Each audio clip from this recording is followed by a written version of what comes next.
میں اپنی گفتگو کی بنیاد بنا رہا ہوں بیعت سے. بیعت ہوتا ہے بندہ امید ہوتا ہے. کیوں ہوتا ہے؟ بیعت ایک مستحب عمل ہے. حضور اکرم نور مجسم صلی اللہ علیہ وبارک وسلم سے ثابت ہے.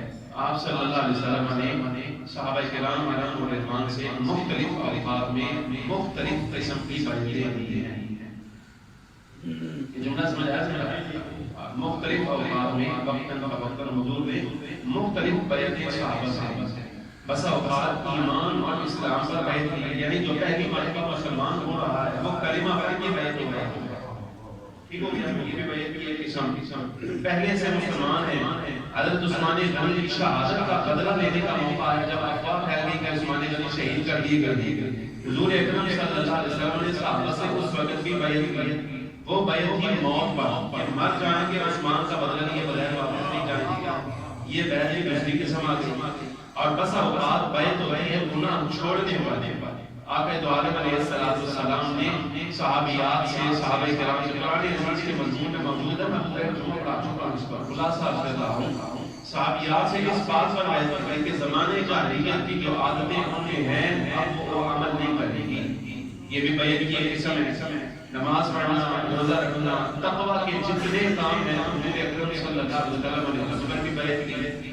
خلاصہ یہ ہے کہ وہ کا نتیجہ یہ ہے کہ آپ صلی اللہ علیہ وسلم مختلف اوقات میں صحابہ کرام سے مختلف قسم کی بیعتیں لیتے رہتے ہیں. بات سمجھ آتی ہے؟ اب جیسے زمانہ آگے بڑھا اور حضرت صدیق اکبر کا دور تھا کہ عثمان غنی، حضرت علی رضی اللہ عنہ اجمعین، یہ وہ دور تھا جس دور کے اندر بیعت تقویٰ لینے کی ضرورت نہیں تھی. ہمارے بعض جاہل لوگ ایسے ہیں جو خاص قسم کے اعتراض کرتے ہیں، کہتے ہیں دیکھو جی صدیق نے بیعت کر لی، فاروق اعظم نے کس کو مرید کیا تھا، عثمان غنی نے کس کو مرید کیا تھا، اور علی اور مرتضیٰ کس کو مرید کیا کرتے تھے، حسن و حسین کس کو مرید کرتے تھے. تو میں کہوں گا بے وقوف آدمی جنہوں نے سرکار کے ہاتھوں میں ہاتھ دے کر بیعت کر لی ہو، کیا صدیق کو ضرورت ہے اپنے لیے بیعت لے رہے ہیں؟ بولو نہیں سمجھ آئی کہ نہیں؟ جن لوگوں کے بارے میں آپ یہ تمنا کر رہے ہیں کہ جناب والا وہ حضرت صدیق کی مریدی میں آتے ہیں، حضرت فاروق کی مریدی میں آتے ہیں، حضرت عثمان غنی کے بیعت ہوتے ہیں، علی اور مرتضیٰ کے بیعت ہوتے ہیں، جن لوگوں کے بارے میں آپ یہ تمنا کر رہے ہیں وہ پہلے حضور کی بیعت ہوتے ہیں. سبحان اللہ. اور جو سرکار کی بیعت ہو چکے ابھی ہم تمنا کر رہے ہیں وہ کسی اور کی بیعت کریں.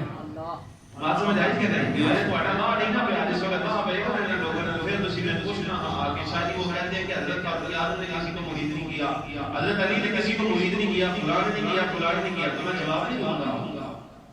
کیوں بلا ابھی دے رہا ہوں. بعد میں خط فون کر کے آپ میں سے کسی نے پوچھا کہ جواب دے دو، پھر جواب نہیں دوں گا کہاں کہوں گا تھوڑا سا ذہن کو پیچھے لے جاؤ اور جا کے نا ریکارڈنگ پہ سن لو، اس کو میں جواب دے رہا ہوں. اس لیے حاضر رکھتے ہیں.